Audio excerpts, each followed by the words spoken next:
Hi hello and good morning সবাইকে। আজকে রয়েছে একটা দারুণ অফার। 25শে ডিসেম্বরের অফার পেয়ে যাচ্ছ 23শে ডিসেম্বরেই, ঠিক আছে? তো চলো আজকে একটা প্রোডাক্ট দেবো 1299-এর প্রোডাক্ট, যেটা আমি দেবো আজকে অনলি অ্যান্ড অনলি 799-এ। চলো ফিচার্সটা একবার দেখে নিই। কী প্রোডাক্ট এমন যেটা দিচ্ছি 799-এ, 1299-এর প্রোডাক্ট।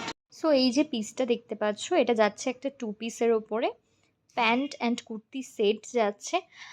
এটার নেক পোর্শনের ডিজাইনটা দেখে নাও, দারুণ সুন্দর সফিস্টিকেটেড টোটাল আর্টিকেলটা, দারুণ সুন্দর স্ট্যান্ডার্ড একটা লুক ক্রিয়েট করে। গলার এখানে যে ফিনিশিংটা রয়েছে, ফিনিশিংটা দেখো কত দারুণ। হাতা দুটোই আমি সামনে থেকে দেখিয়ে দেবো। ফিনিশিংটা অ্যান্ড কাপড়ের মেটেরিয়াল দারুণ সুন্দর, ব্র্যান্ডেড একটা প্রোডাক্ট। এবার দেখো সামনে থেকে লুকটা দারুণ একটা স্মার্ট লুক ক্যারি করছে পিসটা। এটা কিন্তু পকেট রয়েছে, উইথ পকেট, একটা মোবাইল পকেট পাবে। তো ওভারঅল এটা যাচ্ছে একটা 2 পিসের মধ্যে। এটা যাচ্ছে only and only 799। Like, comment and share করতে ভুলো না কিন্তু।